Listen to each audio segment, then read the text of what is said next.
प्रीतीज kitchen या YouTube चॅनलवर तुमचं मनपूर्वक स्वागत आहे। पावसाळा चालू झालेला आहे आणि पावसाळ्यामध्ये सुकी मच्छी बऱ्यापैकी खाल्ली जाते, कारण की ओली मच्छी पावसाळ्यामध्ये अवेलेबल होत नाही। तर मी आज तुम्हाला सुक्या मच्छीची रेसिपी दाखवणार आहे, अगदी कमी साहित्यामध्ये आणि अतिशय चविष्ट अशी रेसिपी दाखवणार आहे। तर चला आपण साहित्य बघूया। हे बघा, मी 100 ग्रॅम सुका जवळा जो आहे तो मी स्वच्छ 4 ते 5 पाण्यामध्ये धुवून त्याची पूर्ण अशी बारीक अशी माती असते ती पूर्ण काढून स्वच्छ धुवून घेतलेला आहे। त्यानंतर एक छोटीशी जुडी घेतलेली आहे मी कांद्याच्या पातीची, लहान जुडी। प्रमाण तसंच घ्या, कारण की मग कांद्याची पात जास्त होते किंवा मग जवळा जास्त होतो। जवळा जास्त झाला तरी चालेल, कांद्याची पात जास्त नको व्हायला। लहान जुडी घेतलेली आहे मी आणि 100 ग्रॅम जवळा घेतलेला आहे।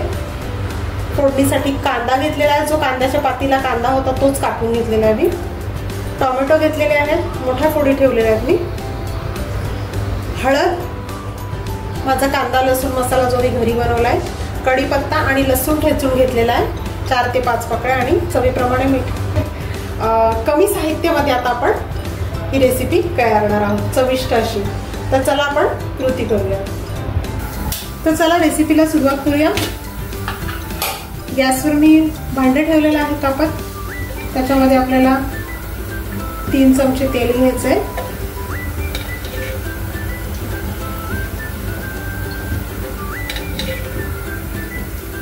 तेल गरम होऊन द्यायचंय।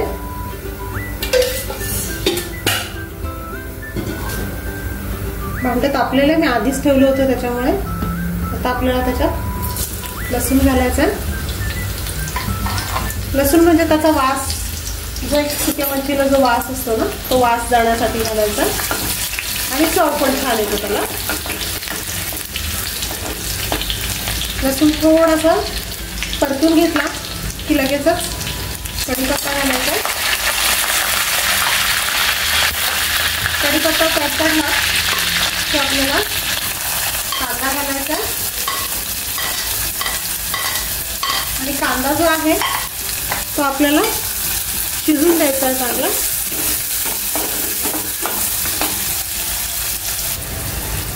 कांदा शिजलेला आहे आपला, आता आपल्याला टोमॅटो घालायचं आहे।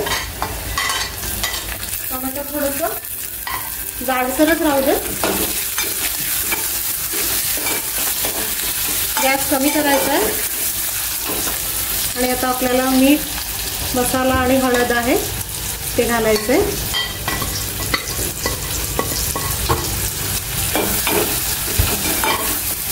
हळद आणि मीठ जे आहे आणि मसाला तेलामध्ये चांगलं परतून घ्यायचंय, पूर्ण तळून घ्यायचंय।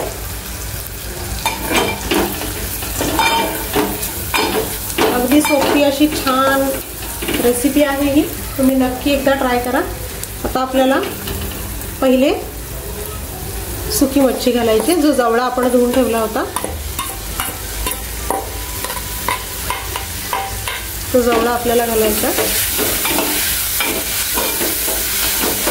आणि जवळा त्या तेलामध्ये, त्या मसाल्यामध्ये चांगलं परतून घ्यायचा आहे। एक 5 मिनिटं तरी तुम्ही कमीत कमी तो परतायला पाहिजे। तर आपण जवळा जो आहे तो चांगला तेलात आणि तिखट मिठामध्ये परतून घेऊया। तर 5 मिनिटं झालेले आहेत। जवळा मी अगदी छान असा परतून घेतलेला आहे, बघू शकता तुम्ही, कलर किती छान असा आलेला आहे मसाल्यामुळे। आणि आता आपल्याला घालायची कांद्याची पात।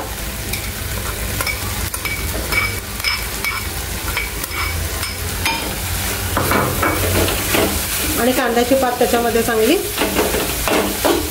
परतून घ्यायची।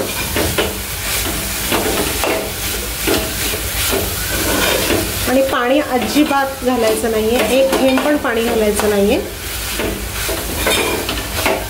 आता मी याच्यावर काय करणार आहे, तुम्हाला मागे पण दाखवलं होतं। माझ्याकडे किचनमध्ये मी अशी ॲल्युमिनियमची प्लेट जी आहे ती वेस्ट केलेली आहे। जेणेकरून काही करपू नये, लागू नये, त्याच्या खाली ठेवायची. पाणी न टाकता जर तुम्ही फक्त असंच ठेवलं ना तर ते लागेल खाली. त्याच्यामुळे अशी झाकणी किंवा तिवई वगैरे असं जे आपण असं म्हणतो ते ठेवू शकता तुम्ही. हे बघा, असं पण तुम्ही ठेवू शकता जेणेकरून त्याला कमी धग लागेल असं. आणि हे चांगलं शिजून द्यायचंय. त्यासाठी आपल्याला त्याच्यावर झाकण ठेवायचं. झाकण ठेवून देऊया. बरोबर 5 मिनिटं झालेली आहे. तर आपण बघूया कांद्याची पात आणि सुकट कुठपर्यंत शिजलेली. बघा, अजिबात पाणी घालायचं नाहीये, त्याच्यामुळे त्याला एक वेगळी चव येते. फक्त वाफेवर शिजवायचं आपल्याला ही भाजी. नक्की करून बघा आणि मला कमेंटमध्ये सांगा.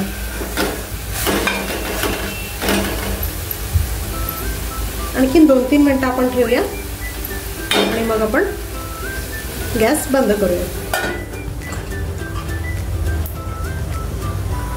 तर 5 मिनिटं झालेले आहेत. मी गॅस बंद करते आणि आपली सुकट बघा, तेल सुटलेलं आहे त्याला. खूप छान असा सुवास असा सुटलेला आहे. चला आता आपण सर्व करूया.